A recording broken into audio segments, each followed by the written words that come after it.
बस 10,000 रुपए दे करके वोट ले लिया। बाद में जैसे और स्टेटों में इन्होंने किया है कि नंबर्स कम कर देना है, बाद में नियम बना देंगे। लेकिन बीजेपी की जो मशीनरी है, बीजेपी का जो काम करने का तरीका। बिहार चुनाव रिजल्ट पर अखिलेश यादव ने एक्स पर पोस्ट में लिखा कि बिहार में जो खेल SAIR ने किया है वो पश्चिम बंगाल, तमिलनाडु, यूपी और बाकी जगहों पर अब नहीं हो पाएगा, क्योंकि इस चुनाव की साजिश का अब भंडाफोड़ हो चुका है।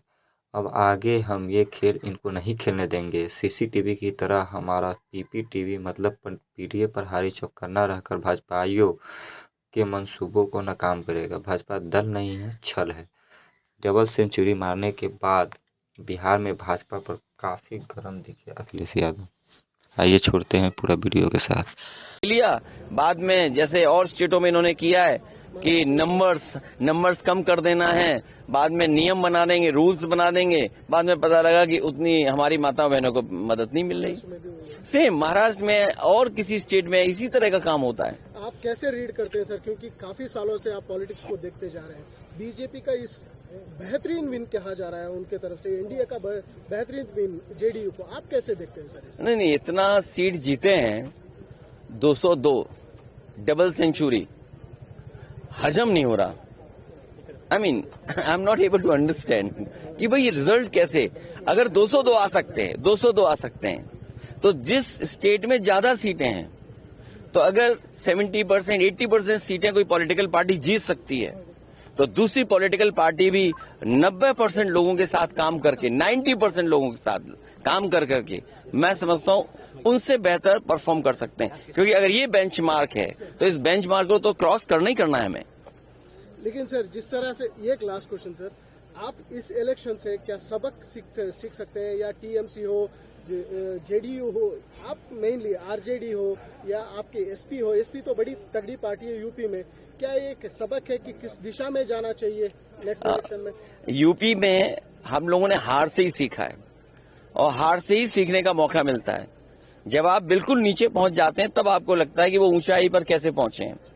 हम हारे थे, मुझे याद है, हमें 5 सीट मिली थी, मैं सरकार नहीं बना पाया, और उसके बाद डबल इंजन, उन दोनों डबल इंजनों को हमने हराया, और ऐसी ऐसी सीटें वो हारे हैं अभी भी शायद वो कल्पना नहीं कर सकते। अभी बिहार की जीत यूपी की जीत को बराबरी नहीं कर सकता। यूपी की जीत अलग जीत है, बिहार की जीत अलग जीत है। आप बिहार जीत सकते हैं, लेकिन यूपी की जो हार हुई है उसको अभी हार में जीत में बदलने में समय है। उसके लिए हम लोग तैयार हैं। असेंबली इलेक्शन बहुत दूर नहीं, उसके लिए हम लोग तैयार हैं।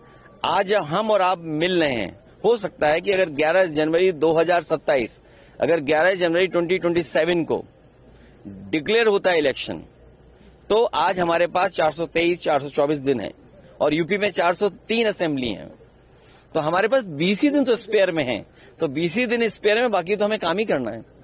सर, बेंगलुरु एक बड़ा उम्मीद लेके आए हैं, कैंपेन आपने शुरू किए हैं, क्या सोच रहे हैं सर? देखिए, ये जगह मैंने जैसे शुरू में कहा आपसे कि ये एयरपोर्ट, ये जगह वो है जहां से मैं ऑटो से जाकर के और मैसूर के लिए बस पकड़ता था। अब तो एयरपोर्ट भी बदल गया। वो जो बस स्टैंड में जो कभी कभार बसें मिल जाती, वो बस स्टैंड भी कितना बड़ा हो गया है।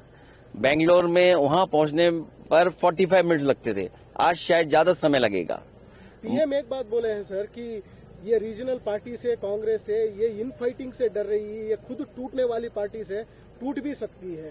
आप क्या कहेंगे सर इसको? उसमें इतना ही कहना है कि वो हमारी यूपी में एक मुख्यमंत्री हैं, 2 मुख्यमंत्री वो हैं जो हटाना चाहते हैं मुख्यमंत्री को। दिल्ली में 1 में 2 में लड़ाई है, 2 1 बनना चाहते हैं। इसीलिए आपने देखा होगा बहुत सारे ऐसे सवाल खड़े होते हैं जिनका जवाब सरकार को ही देना है, और वो विपक्ष से पूछते हैं। घुसपैठिए आ गए, 11 साल से सरकार किसकी है?